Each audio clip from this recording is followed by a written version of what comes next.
What makes a good Western? Have you ever asked yourself that? I saw a video recently. I'll give the guy a plug because I like his work, Wheels and Levers, and it was his 10 best Westerns. And it's a 51-minute video, and I watched every minute of it because I was interested in his perspective. And it made me think about why am I such a Western fan and what makes a good Western. And I came up with the answer. I came up with the answer of what makes me crazy about Westerns. Hint, but that's for another video. Don't really need to do it now because I've given you a hint. But anyway, what this video is going to be about, what makes a good Western. And you could ask yourself a whole range of things about what makes a good Western, so I don't forget any. Could it be the set? So a movie that sort of immediately comes to mind, I've mentioned it before with Clint Eastwood, and that is the Oxbow incident. No, Clint Eastwood wasn't in it. Henry Fonda was in it. Check out my Clint Eastwood video if you want to find out what the heck that black and white Henry Fonda movie's got to do with Clint Eastwood. But that movie is pretty much entirely made within a closed set. We could have made the Oxbow incident inside my implement shed here. On the other hand, you have movies that are made outdoors, outside in the fresh air. A lot harder to do, as we might find today, because there's bits of gusts, little gusts of winds come up. So you've got the sets. More than that then, you've got the location, which is different, because a great example of location is Monument Valley. How many John Ford movies in particular have you seen filmed in Monument Valley? And I mustn't get sidetracked because I'm so tempted to get sidetracked with National Lampoon's Vacation, but I mustn't do that.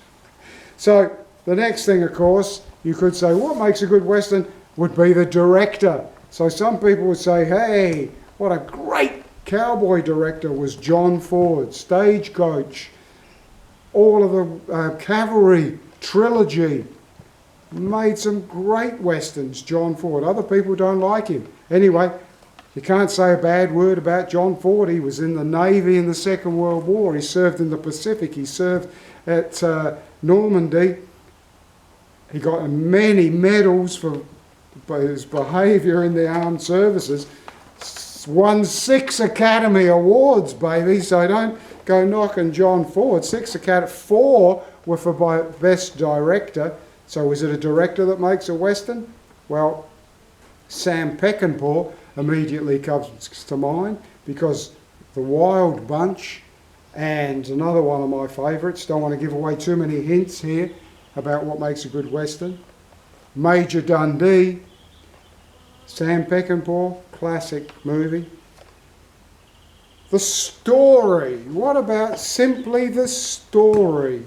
William Goldsman. Have you heard of William Goldsman? If you haven't watched some of my other videos, particularly about Butch Cassidy and the Sundance Kid. William Goldsman, great story, great storyteller, multiple Academy Award winner. So is it the writer of the story? What about when, not when the movie was set, but when the movie was made? And you know, the classic example, you might think, what the hell difference does it make when the movie was made? Special effects. Special effects. So, gotta say, Cowboys and Aliens. Yes, I've seen the movie several times, Cowboys and Aliens. All about special effects, because there actually were no aliens and spaceships that they could second to be in the movie. On the other hand, have a look at Stagecoach. Have a look at some of the stunts that real people really did in Stagecoach with John Ford. And the guy who falls off the lead horse is on a 6-horse stagecoach going flat chat and hangs on and then slips a bit and then hangs on and then slips a bit and goes under 6 horses and the stagecoach, and the camera keeps rolling. John Ford keeps it going as the car's going past the galloping stagecoach, and you see the stuntman sit up and roll over after he comes out from underneath the stagecoach. That's what I mean by when the movie was made. And of course then we sort of move into from when we come to the era, because a Western, in my view, tends to be a little spoilt if it's set, say, in the early 1800s, and they got Winchesters. They got repeating firearms that weren't invented then. That's always a little disappointing to me. And I think, without wanting to upset any of my American friends, but the Northern War of Aggression, it's always a bit interesting when the US Civil War's involved. So you've got the early days of the Texas Rangers, again contentious about the Texas Rangers in the early days. So the next thing, what makes a great Western? Would it be a Western actor, a true Western actor that walks like he's ridden horses all his life, that looks so at ease in a Western?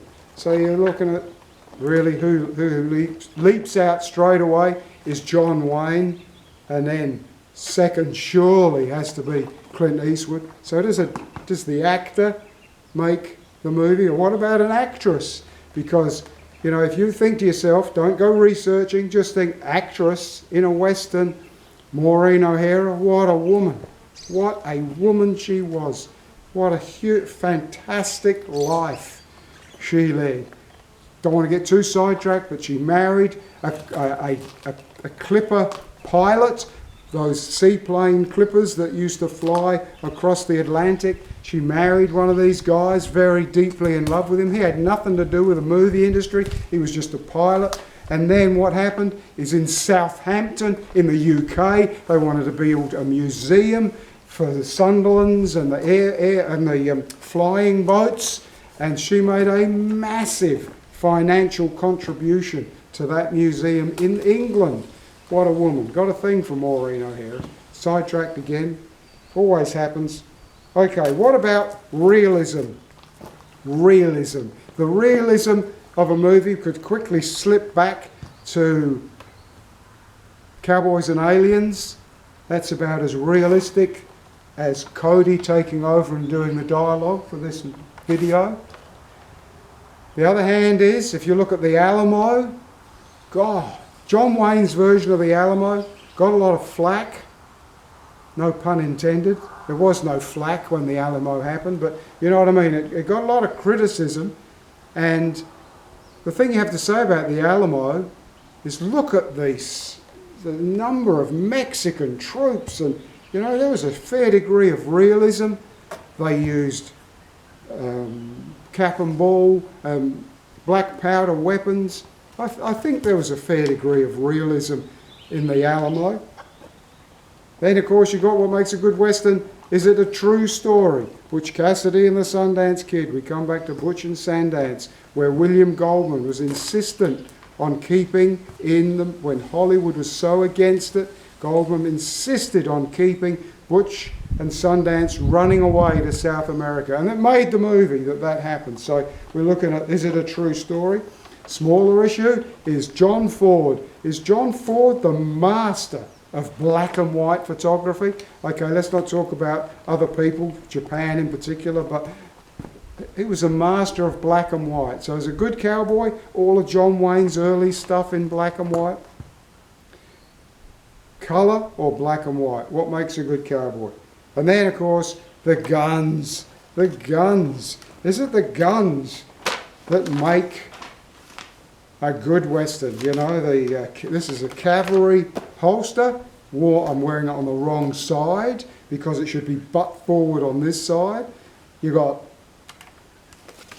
Colt 45, toy, Colt 45, But then again, being worn in a gunslinger rig, which never existed as a Hollywood myth. And of course, you've got Mr. Winchester's repeater, lever action Winchester, lever action Henry. So you've got guns. Is it the guns that make a good Western? What about comedy Westerns? Comedy Westerns, we can go back to the Marx Brothers. Marx Brothers, who doesn't love the Marx Brothers? They are so funny. And they have a cowboy movie. And Bob Hope made a cowboy movie. Wish I'd researched this before I started making this video, because there's a great scene in the Bob Hope Cowboy about, he's going to have a gunfight in the main street, and everyone's giving him tips about the winds from the east, so shoot to the west. And then someone else says, well, he draws from the right, so shoot to the left. And Bob Hope's trying to remember the wind and the angle, and you've got to look for the sun. Have the sun behind you, not the sun in front. And Bob Hope's, it's very, a lot funnier than that, for my attempt there. So there's Bob Hope, good comedy. Then we sort of swing to the other end of the spectrum. A Million Ways to Die in the West. I thought that was hilarious. I thought it was so funny. A parody, a send-up of Westerns. Rude, as modern movies tend to be so rude. I just saw a movie called Babylon recently. I can't believe it. God, I must be getting to be such an old prude. So there's yet another aspect. I've got to chuck it in there. What makes a good Western? That it's a comedy?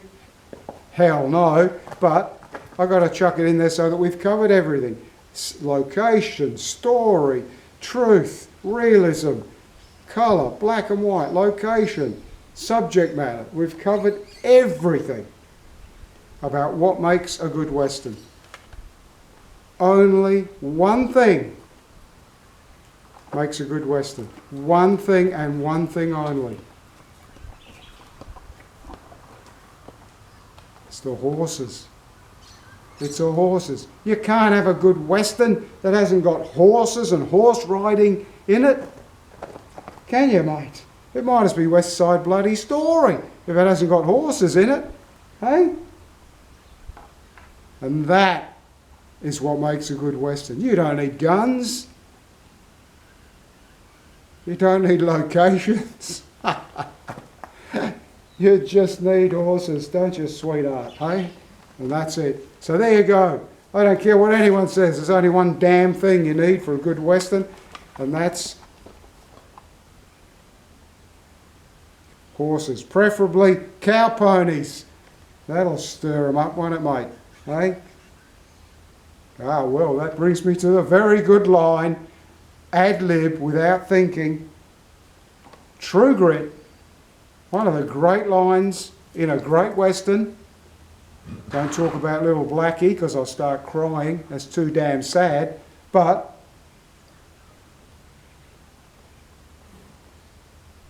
depends on which version you see, but the line's in both movies. And that's where the Texas Ranger says how his little cow pony is going to keep on keeping on long after Rooster's big, tall thoroughbred has faded into the distance. Like I said, that will stir some shit, baby. Righto, what makes a good Western? Cheers, till next time.